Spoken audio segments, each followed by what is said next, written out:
মানা হয়নি রাজুকের নীতিমালা, নেই আবাসিক এলাকার অনুমোদন, ভবন নির্মাণ হচ্ছে নিজেদের ইচ্ছে মাফিক। বলছি রাজধানী মোহাম্মদপুর এলাকার চন্দ্রিমা হাউজিংয়ের কথা।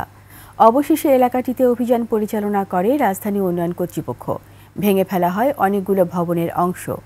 মাহতাব মিনহাজ জানাচ্ছেন বিস্তারিত। মোহাম্মদপুরের চন্দ্রিমা মডেল টাউন, বসবাসের জন্য প্রায় প্রস্তুত জায়গাটি। পুরো এলাকা জুড়ে গড়ে উঠেছে অনেক বহুতল ভবন। তবে এলাকাটি ঘিরে অভিযোগ রয়েছে আবাসিক এলাকার অনেক নিয়ম মানা হয়নি এখানে, এমনকি এখনো মেলেনি রাজুকের অনুমোদনও। রাজুকের অনুমোদন না মিললেও ইচ্ছে মতো তৈরি হচ্ছে এখানকার ভবনগুলো। অনেক ভবনে বসবাসও শুরু করেছেন বাসিন্দারা। বিভিন্ন হাউজিং কোম্পানি করছেন দেদারসে ফ্ল্যাট বেচা বিক্রি। রাজুক বারবার কাজ বন্ধের নির্দেশ দিলেও তা মানছেন না কেউ। 5/1 এর আওতাধীন এলাকায় মোবাইল কোর্ট পরিচালিত হচ্ছে। এমন অবস্থায় বুধবার এলাকাটিতে অভিযান পরিচালনা করে রাজুক। ভেঙে ফেলা হয় 2 নম্বর এভিনিউর ই ব্লক সহ আশপাশের কয়েকটি নির্মাণাধীন ভবনের আংশিক অংশ।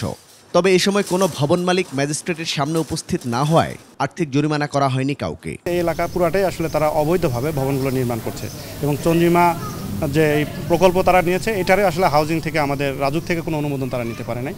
তো আমরা এই অভিযান পরিচালনাকালে মালিক পক্ষ বা তাদের কোনো প্রতিনিধিকে আমরা উপস্থিত না পাওয়ায় আমরা যতটুকু পারা যায় আমাদের এক্সকাভেটর ব্যবহার করে আমরা আংশিক অপসারণ করেছি। পরবর্তীতে যদি মালিক পক্ষ বা তাদের কাউকে প্রতিনিধি যদি আমাদের সম্মুখে আমরা পাই, আমরা মোবাইল কোর্ট আইন অনুযায়ী জেল অথবা জরিমানার যে বিধান আছে সেটি আমরা আরোপ করব। জেনেক্সে শিফট করো, লাইফকে লিফট করো।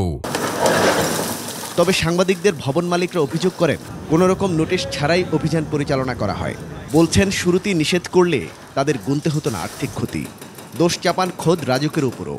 বিল্ডিং ওনারা অনুমতি দেয়ও নাই আর দিচ্ছেও না, বাট নাও করতেছে না যে আপনারা করেন না, এরকম কোনো নোটিশ ওনারা কোনো মালিকরে দেয় নাই। ভাঙ্গার আগে তো একটা নোটিশ দিব, নোটিশ নেই খালি খালি এসে ডাইরেক্ট চন্দ্রিমা আরও তো বিল্ডিং আছে, চন্দ্রিমার ভিতরে অনেক বিল্ডিং আছে, ডাইরেক্ট এটার ভাঙ্গা শুরু করছে। রাজুকের কিছু অসৎ কর্মচারী ছিল, মনে করেন যে যেখানে 2 কাঠার মধ্যে 8 তলা বিল্ডিং করছে, কিছু পয়সা নিয়ে চলে গেছে। আর্থিক জরিমানা না করলেও ভেঙে ফেলা ভবনগুলো থেকে বিচ্ছিন্ন করা হয় বৈদ্যুতিক সংযোগ, জব্দ করা হয় বৈদ্যুতিক মিটার। মাহতাব মিনহাজ, 21 টেলিভিশন, ঢাকা।